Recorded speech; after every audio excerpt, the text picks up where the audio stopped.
Hi, L0la. You've had quite the week. I definitely have, yes. I didn't have this show planned in, obviously. I was on Twitter the other day and I saw a tweet thread from you, and I was like, "Huh, I've uh, I've had Johnny from Chainalysis on my show. I've got my You suspicions have? about them." Yeah, he was on the show a long time ago. I gave him a hard time. I don't often give people a hard time. I gave him a hard time though. That's Um, interesting. I'll have to watch that. yeah, I'm not a fan of Chainalysis. Uh, Not only do I not like what they do, but I also think they're full of shit. Yeah, that's a nice way to put it. I think anyone that is a fan of Chainalysis may, have a little bit of a problem. Well, before we get into this, obviously anyone watching is going to see that you are green, but you're not really green in real life. And you don't normally have like this toxic background to you in more ways than one. Usually I don't. What can we tell people about you? Like, how much can we tell them about you so they understand who I'm talking to? Um, I mean, my name's Lola. I've been in Bitcoin for quite a while. I write about Bitcoin. That's what I do. And I mean, I don't think there's much more to know about me. But you're a journalist. I mean, I wouldn't call myself a journalist. I just like I write opinion pieces mostly, right? So like it's debatable whether that is journalism or it isn't, right? Well, I would call it journalism, even if it's your opinion. I Thank mean, you. opinion can be journalism. I think what you've done over this last few weeks leading up to the last week is certainly journalistic. It's the reason I want to talk to you today. But Thanks. you do also focus on privacy, right? I do. Yeah. I focus on privacy mostly. So I mean to give a little bit of background, how I got into Bitcoin, maybe that can give a little bit of context. So I got into Bitcoin really opposite, I would say, of like how normal people get into Bitcoin, maybe, right? So there's this meme of, you come for the money and you stay for the revolution. And for me, it was really the other way around. So I had a friend who was telling me about, this new form of money, this digital gold that has like all of these perfect economic incentives, and I really couldn't care less. Like I'm completely disconnected from like this whole world of finance and investment. But then he ended up saying something that really caught my attention, and that was, it's a money that can't be controlled by anyone but you. And the reason that I found that interesting was because I've always been really interested in counterculture. And so there's this saying in Bitcoin that like it's a tool to opt out, which I think is a little bit of a sad way to put it, maybe. So I would rather like to say Bitcoin is a tool that allows us to build a parallel society that is potentially more fair and more just than the world that we're living in today. And that's one of the reasons that I write about the stuff that I write about, because I felt like a lot of like this viewpoint was missing just from the mainstream discourse in Bitcoin. And so, how well do you think we've done in building this kind of parallel society that you want to opt into? Because we do have people now who live on a Bitcoin standard. They travel the world. When they get to a country or a city, they look to find people they can sell Bitcoin to, so they have local currency.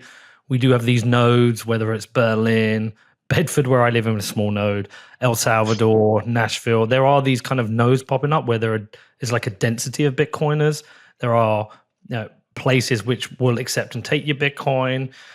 Whenever you go to these places, you tend to meet people who are, they don't have to be exactly like-minded, but there's going to be things you're going to agree on. And so how far do you think we've come? I do think that we've come pretty far with doing this. I mean, like just imagine that like 15 years ago, something like this would have been completely unimaginable, right? Mm. And so I do think, like, despite all of the criticism there may be, I do think that there's a lot of people doing these things, and these parallel societies, already existing in a way around the world. So you think we're getting there? We're getting there, yeah. We're getting there.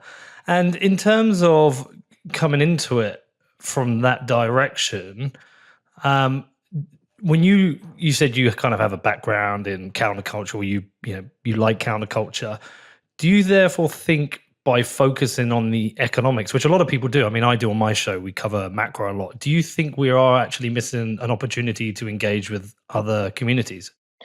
Well, I think the two things really go hand in hand, right? Like, I mean, Bitcoin wouldn't have come this far if it would have been just another banking asset, right? So you really can't have the whole freedom money meme without having some sort of this whole macroeconomic economic view on it, right? Hmm. I guess so. Yeah. Yeah. All right. Well, listen. Let's talk about what happened this last week. You blew Oh up. God, You blew the fuck up. I did. Okay. Do you want to give me the background? What happened? The article you were working on. Yes. So I was working on an article about the head of investigation for Chainalysis. Um, she was cross-examined in court and had to testify that there was no scientific evidence, or that she was unaware of scientific evidence for the accuracy of Chainalysis, right? Which is a huge fucking deal, right? Like, this Mm. software is being used to imprison people, right? It's being used for compliance reasons to censor transactions. And so if this thing is inaccurate, like, we're just randomly pointing fingers at people, right? Like, this is neither just nor democratic. And so I wrote about this cross examination, and yeah, then a series of very unfortunate events followed, I would say. Well, let's do the background first. Okay. Where was she being cross-examined? She was being cross-examined in the case of U.S. versus Sterlingoff. So I think you've had his lawyers on your show Yeah. as well. It was a great show. Roman Sterlingoff. Do you want to give the background to the case? Yeah, sure. Roman Sterlingoff is a Swedish citizen who is accused of operating the custodial Bitcoin mixer, Bitcoin Fog. And so what's interesting about this case is that usually the way that this blockchain analysis, like the surveillance software, works is that, it's being used to generate leads for things. And then law enforcement goes in, right? They seize your servers, they seize your phone, they seize your computers, and they will find some sort of corroborating evidence that you actually did the crime that you're accused of, right? This was not the case with Roman Sterlingoff. The entirety of the evidence that is there against him is based on blockchain forensics, so called. So this leaves us to come to two conclusions. Either he's a criminal mastermind that has orchestrated the perfect crime, or there's something wrong with this software. And so the reason that this case is so hugely significant is because it's the first time that the software is actually being challenged in a court of law. Like, it's generally, I think, the first time that someone on like a higher level is actually asking, like, show us the evidence that this stuff works. And it's not looking very good for them so far. So, on what grounds were they testing whether it worked, and how were they saying they were using it to prove Roman had done what they had accused him of doing? So the way that you test this stuff is in the U.S. justice system, there's a standard called the Daubert standard, right? It's something that you use to evaluate. Okay, is this something that we can take into scientific evidence? And there's a couple of pillars for this test. So one, for example, is has this been peer reviewed, right? Another is, are there false positive rates for this software? Another is, are there false negative rates for this software, right? So all of these things are kind of in place to determine like the scientific accuracy of a software that's being used. And in this cross-examination, the head of investigation had to admit, like, I have no idea. I don't know if this works, right? And so after this cross-examination, Chainalysis actually put out a statement where they said, yeah, we don't have any of these rates right now, but we promise to do that in the future, right? Which is fucking insane, right? They've been around for almost 10 years now. But you would have thought that Chainalysis would already know this information. Well, right? What is their? Hold on, yeah. Do you remember didn't they get some insane valuation? Was it like billions? Yeah, they're evaluated at over $8 billion. Chainalysis raises 170 million in sixth funding round with 8.6 billion valuation. It's crazy, right? Well, if their software doesn't fucking work, they have a problem. Yeah. Yeah, they have a problem. Yeah. Have you got the? I'm looking for it. I think. Oh, hold on. I think it's actually linked in my article. So the article was put back up on Bitcoin Magazine. Oh yeah, nice work, Bitcoin Magazine. And it was actually republished on Coindesk later as well. Right. So let me go into the articles. Let's try and find you. Chainalysis investigation lead is unaware of scientific evidence. I mean, what a headline. Yeah.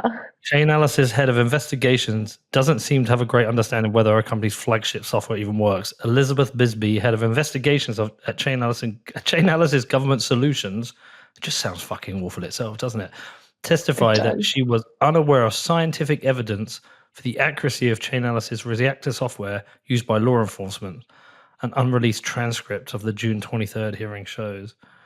Oh my God. I have the statement here. So it says margin of error / false positive / false negative. Historically, Chainalysis has not gathered and recorded in a central location false positive or false negatives because there is a design to be more conservative in the clustering of addresses, whatever the fuck that means. In response to the court's inquiry, Chainalysis is looking into the potential of trying to collect and record any potential false positives and margin of error, but such a collection does not currently exist. But the crazy thing about this is they are putting, well, I was going to say the future of people's lives, but we know for Roman it's current, right? He's currently being held in jail. He's in jail. Yeah. Yeah, he's been in jail for 2 years. So his life is on hold based on what sounds like a Sudoku puzzle. Yeah, that's a nice way to put it. Yeah. Yeah, we've got a little bit of information here, a little bit of information there. And based on that, we're going to say you've done X. Yeah, I mean, another thing that was striking in this cross-examination was that when she was asked how they determined that their software works, she said that they're basing it on customer feedback, which I thought was really funny. So she argued that when they generate a lead with this software and then they actually go in to investigate, that a lot of the times they actually find someone who has committed a crime, right? So that's like me walking around the street, pointing the finger at 1,000 people, and I'll probably find 10 that have done something illegal, right? Well, I mean, but that's like the basis of the UK Met Police racist stop and search. Yeah. In that they believed if they stopped enough, they profiled people and they stopped enough, they would find them with maybe offensive weapons and drugs. But that was proven to be racist and a way of profiling. But you can't base your law enforcement and justice on that, because what's your margin of error, and how many people therefore are sat in jails are going to go to jail based on it's within our margin of error. Exactly, based on pointing fingers. Yeah. It's not just, it's not democratic, and it's pretty baffling that they've come this far with this stuff. Yeah, I mean, justice should also be based on beyond reasonable doubt. Right, and you're supposed to be innocent until proven guilty. So it looks like they've turned that around. So what hearing was this? What stage of his? I haven't followed it since my interview, but what stage is his prosecution at? So the stage that they're at right now is that they're preparing for trial. The trial starts on, I think, the 14th of September, so in about 2 weeks. And what they've been trying to do in the past couple of months is they've tried to find experts that can kind of, look at the way that this blockchain forensics was done and say like, okay, we can corroborate this or we can't, right? And like every single expert they've produced so far has says there is absolutely no evidence on chain that this person has committed this crime. Right. And then what's also interesting is then like you pay into that the huge profit motive that Chainalysis has to put this guy in jail. Right. So right after he was locked up, they raised another like $100-something million. Right. Do I remember correctly? Didn't somebody who was working in law enforcement, and they're now working privately, and they've got a company that works alongside Chainalysis? Yeah, that's a company called Exigen, I think I want to say Yeah. it's called. That was founded by, I think it was an ex-FBI agent. That was also used in the case to help with the investigation, but they were actually acquired by Chainalysis in 2021. But like these whole like revolving doors in Chainalysis, like the majority of people that work in executive positions at Chainalysis have been with, the DOJ, the FBI, the DEA. The former their new head of investigation, the one from the cross-examination, she used to be at the DEA, for example. So all the incentives are so screwed up. And the weird thing about this thing is, like, as we've said, Roman is there, sat in jail at the moment. His life is on hold, probably very nervous about the future. And Chainalysis have software which they've admitted they can't prove works. And now we're in a position whereby they're probably running around trying to prove it works rather than trying to do the right thing for somebody who's currently held in jail. Yeah, I mean, this is going to be the most interesting part of this is, right, like, can they prove that it works, right? Because a lot of these heuristics that they use are just very, very inaccurate, right? So the way that blockchain surveillance works is that you're basically trying to look for patterns in transactions, and then you're trying to tie that to real world identities, right? And so some of these heuristics, they're called, some of these heuristics work fairly well. Like one of them is, for example, the co-spend heuristic, right? So in the co-spend heuristic, I assume that every input I have to a transaction is owned by the same person, right? Because that person has to have control over the private keys, et cetera, et cetera. That kind of like that heuristic has a problem when somebody starts using technologies like coin joins, right? Like one of those mixing services, a pay join, right? Because those are collaborative transactions, right? So you can have like 400 people contribute an input to a transaction, right? So that's a heuristic that's like, it works, it's okay. But the heuristic that they've used to nail down Roman is called a behavioral clustering heuristic. And the way that works is they look for patterns in the way that people make transactions themselves, right? So say they look for the types of addresses that you're using, right? Are you using a SegWit or are you using a legacy address? They look at the way that the change behaves. They look at the timing. They look for patterns in maybe the amounts that you're spending, right? And this is something that's highly inaccurate, right? Because like just because you wear a red sweater every day, that does not mean that every person that wears a red sweater is you, right? And so this thing is then compounded upon, right, by running these co-spend heuristics on top, right? And so you just get a whole bunch of transactions that come out of that have nothing to do with you. And that's what happened with Roman, right? Yeah. And so they've based their entire prosecution on this. Yes. Do you think this Chainalysis stuff can ever work? I mean, like I said, I think that there is, first of all, it's definitely not going away, right? Anything that is surveillable will be surveilled, and the blockchain will forever be public. And I do think, like I said, there are heuristics that work better, and there are heuristics that do not work better. And I think that the only right approach to this stuff would be to say, okay, we need a unified standard for these things, right? Like we need to have some scientific proof, first of all, for the things that actually work. And then we need to regulate these companies and say, like you're allowed to use this, but as soon as you start doing like some fucking voodoo or whatever it is you're doing there right now, right? That's where the fun stops, right? because it's the Wild West right now. They can do whatever the fuck they want to, and that's not cool. Yeah, but at the same time, I'm surprised to hear you say you're keen on some form of regulation. Oh, most definitely. Okay. I think my best case scenario would be that this technology would just be completely open sourced, right? And then you wouldn't need regulation for it because you can just look into it and prove everything yourself. But I think that this is a point where we also have to be realistic, right? These are very much for-profit companies.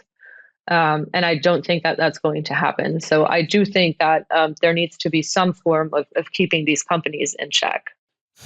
Okay. So let's go back. So, okay. So were you already working on this, or were you just following the case and you noticed what happened and then pitched Coindesk an article? I mean, working in like I've been working on privacy stuff for a while. But I came across this case. I met Tor and Mike at a meetup actually in Berlin, and that's how I came across that case. And then this cross examination was uploaded to Court Listener, which is like the public database where you can follow federal court cases. And yeah, I wrote the article. I sent it to CoinDesk, and everyone was extremely happy with it. Um, they said this is great reporting. Happy to read more of this. It was even read on their fucking Daily Markets podcast. The one I'm looking at, bitcoinmagazine.com, is it word for word the same? That's word for word the same as the first version that was published, yeah, on Coindesk. Okay, I'm just scanning through it now. So, yeah. Unfortunately for Bisbee and her corporate overlords, we still live in a democracy in which criminal convictions prerequisite the existence of scientific evidence. Maybe Bisbee would be better suited to pursuing an art history degree. All right, savage. I mean, that was like one of the reasons that I was given for the article being taken down, was that it was like a personal attack, and because I wrote under a pseudonym, I couldn't be held accountable for what I was saying. And I mean, I do have a foul mouth, right? I'll give you that. So look, I'm with you 100%, Lola. Okay, so the article, how long did the article sit live for? The article was live for, I want to say, 4 weeks. Okay, so 4 weeks. Then what happened? Then I woke up on Monday morning, and I scrolled Twitter, and I saw on my feed that someone tweeted CoinDesk retracts articles. And I was like, okay, interesting. And then I saw that there was a screenshot of my article attached. And I thought that this was some sort of a joke, right? And then I went to look it up, and instead of my article, I found retraction in capital letters, and a statement that said an article personally attacking a senior Chainalysis employee should never have been published. Hold on. Is the retraction on the website? No, I think they took it down. So they took down the retraction as well? Yeah, they took down the retraction and republished the article. So they've now taken the... So hold on. They published the article, then they've took it down with a retraction, and then now they've retracted the retraction by putting the article back. Yeah, I had a call after on Tuesday, so a day after, with CoinDesk, and they gave me two options, right? They said, either you publish this under your clear name, then we can put it back up because that makes you more accountable to what you're saying, or we take out kind of like the personal little attacks that could be interpreted as personal attacks. We take that out, and then we republish it the way that it was. And they in the end they did right by me. Right, like they apologized. It was just very unfortunate that nobody talked to me beforehand, and that like anyone I reached out to at CoinDesk had absolutely no idea what was happening. And yeah, someone just made an executive decision. Okay, but when they gave you those two options, you told them to go fuck themselves, right? No, Politely. I told them. No, I didn't. I mean, I got very angry with them, and I told them that, this is beyond fucked up.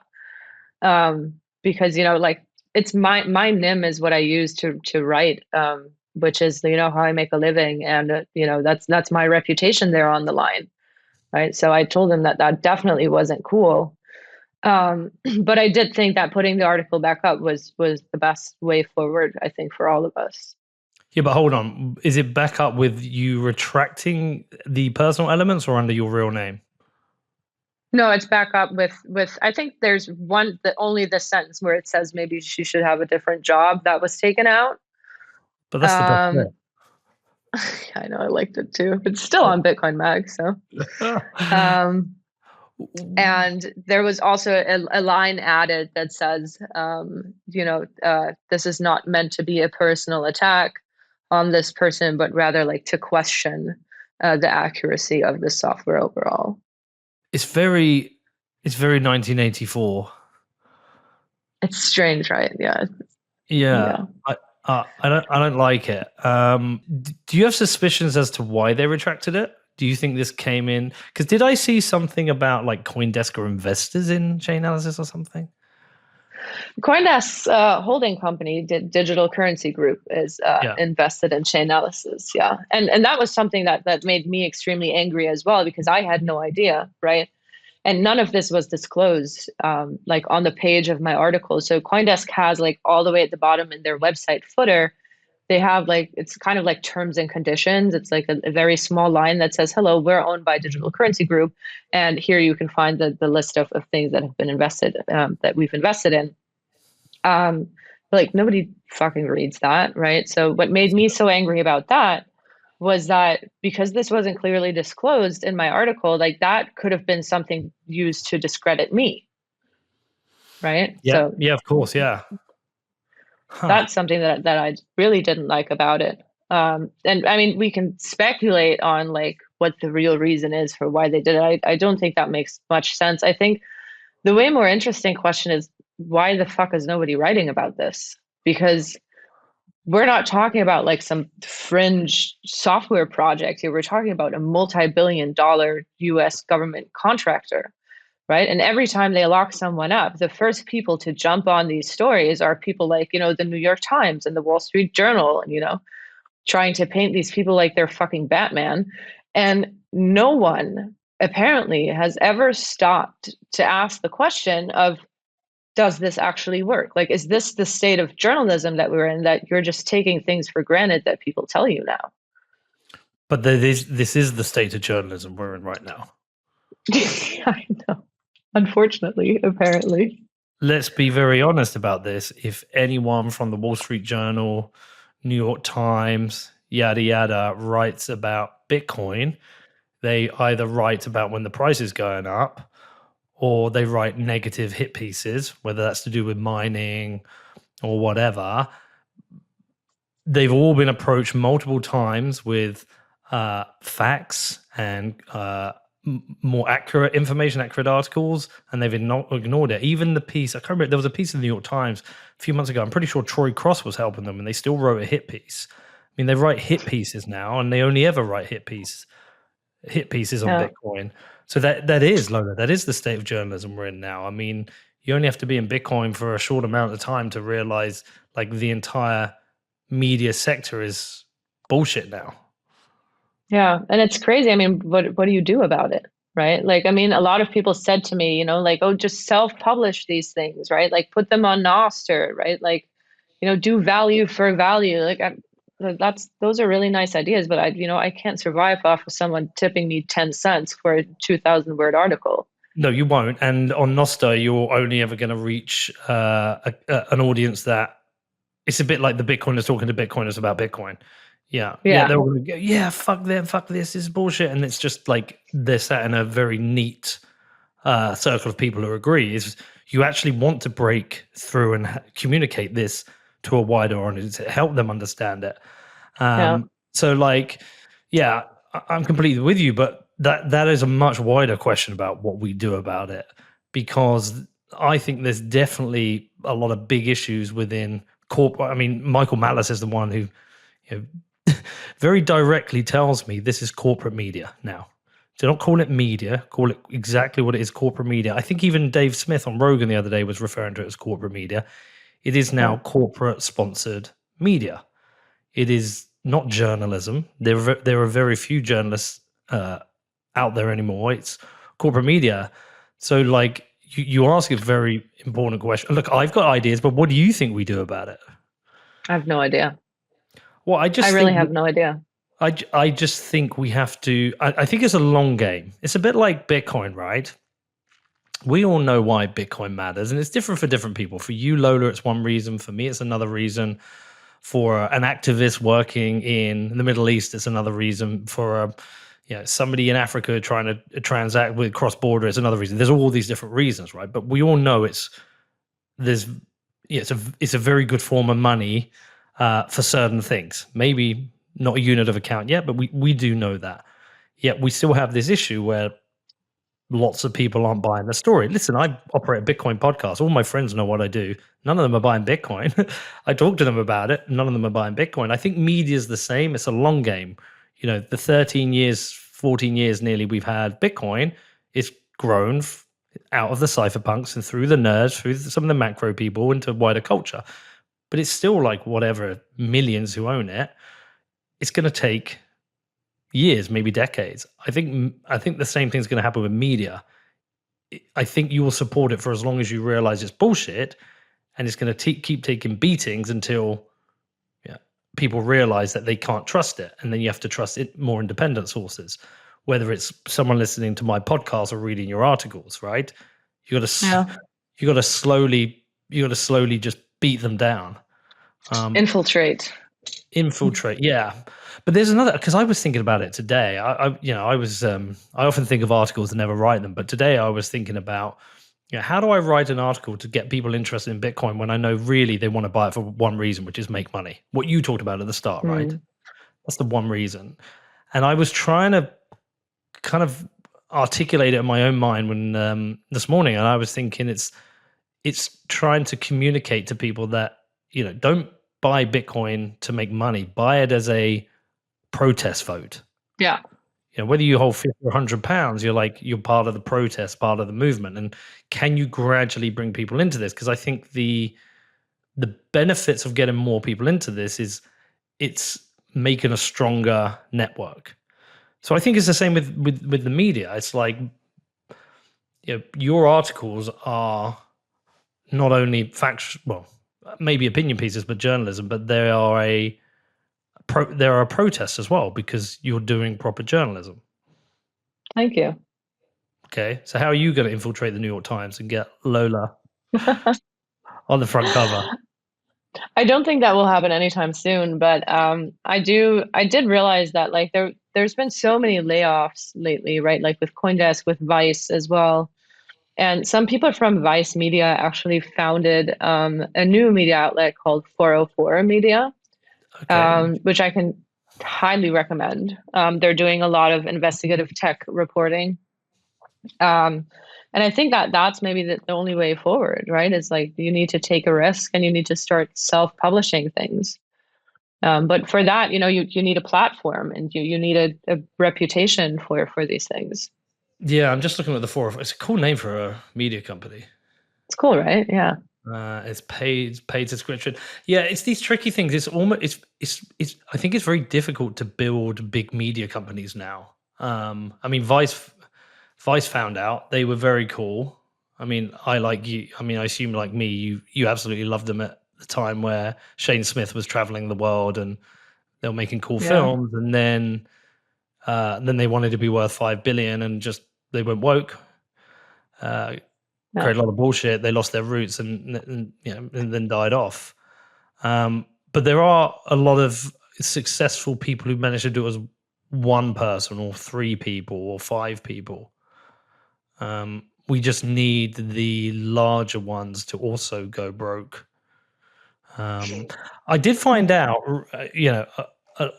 a lot of the, the 24-hour news channels that you get as part of your cable. The only reason they survive is because they're part of those packages. When you sign up, you get a certain number of channels as part of it. Yeah. Revenue-wise, that's why a lot of them survive. I think that might have been Michael Malice who told me that. But without those cable package deals, most of them would be dead. Yeah, I mean, it makes sense, right? I mean, the shift that we've seen just in how we consume media as well, right? Like nobody's really interested in information anymore, right? You want to sit in front of your phone and watch fucking Instagram reels, right? Like there's this whole like everything's changed. You don't go out in the morning on a Sunday and buy a newspaper for $5 and read the whole thing, right? Like this is how this stuff used to work. Nobody pays for media anymore, right? And what you can do now is you can have like these subscription models, right? Like that works okay for some people, or you can do the corporate sponsored route. But then again, you have to be really careful about who you let into like your den in the end, right? Because you can't. It's really hard to be critical of the people that like bite the hand that feeds you. You know. Have you tried the Substack model? I haven't. I've been thinking about it though. Yeah, I found that's a good way of supporting people. I have like 4 or 5 Substack subscriptions, and they're a bit like gym memberships. Even when you're not using it, you're still paying for You it. still pay for them, yeah. Yeah, so, and you get kind of like stuck with it. I refresh about once a year, just get rid of the ones I don't read. But you're right. I mean, I feel like there's like 2 ways what people are consuming media. It's your very quick, snappy tweets and Instagram reels, or 2-hour long podcasts. Yeah. Yeah, it's either or. Yeah, that kind of middle ground has died. Yeah.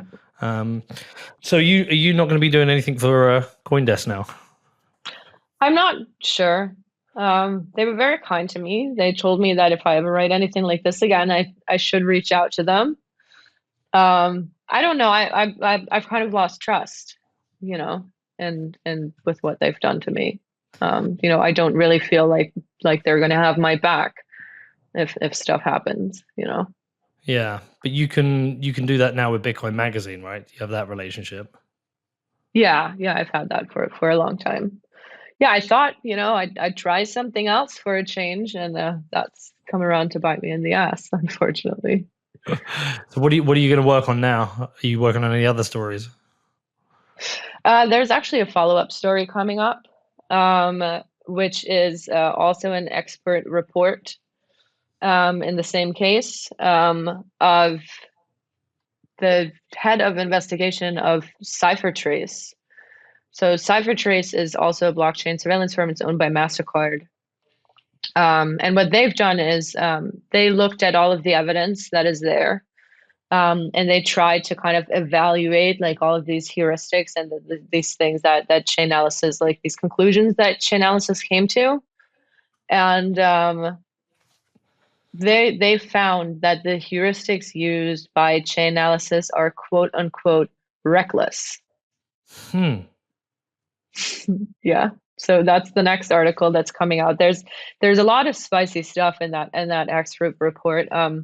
There is one statement where the expert says that a lot of Chainalysis customers would allegedly approach CipherTrace complaining that Chainalysis doesn't work. Huh. Yeah, this is in court. Like, you know, this So, is not just something that someone made up. but then therefore, this is really good for Roman, right? Yeah, it's really good for him. Definitely. I wonder if therefore he would be within his right to take legal action against them for the 2 years he's spent unnecessarily in jail. I'm not sure how that works, but I do think that you get compensation if you're unjustly imprisoned. Which he has been. Apparently, I mean, that's also what the expert report from CipherTrace finds, is that they say they have found zero evidence of Roman having committed that crime. Do we know if there's anybody else who's currently sat in jail who's been prosecuted because of chain analysis software? I mean, the last numbers that I've had was that Chainalysis was used in over 500,000 cases, I think, last year. 500,000. Yeah, I think I don't want to say anything wrong, but I think that's the number that I have in mind. Yeah, just to investigate. Yeah.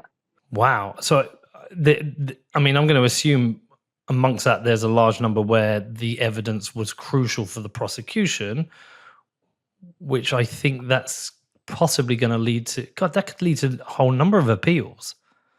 Yeah, this is what the ciphertrace expert, the conclusion that they also come to. They actually say that all cases in which Chainalysis has been used should be reevaluated, and under no circumstances should blockchain surveillance, and this is like somebody that is head of investigations of a blockchain surveillance firm, say in no cases should blockchain surveillance or blockchain forensics be used as actual evidence, but it should only be used to generate leads. Wow. Okay. Well, good. Then hopefully this is going to make life very difficult for Chainalysis, and hopefully their valuation will plummet and fuck them for this. Okay, cool. I think I'm going to want to jump on the phone with Tor and have a catch up with him following this and see what he says, and I might append that to this because I think, yeah, this sounds like one of those things that's blowing the case open. I really hope it does. I really hope it does, because like this entire case can really change the way that like we're applying AML, that we're dealing with KYC, OFAC regulations, right? Like all of this can be impacted just by this case. So it's super important. All right, wicked. Well, listen, look, pimp where people can follow your work and read what you're doing, because we'll share that out everywhere. Yeah, I'm on Bitcoin Magazine, obviously, or you can find me on Twitter as L0la L33tz. And we'll put that in the show notes. All right, listen, Lola, I appreciate you coming on and talking about this. Yeah, thanks for having me.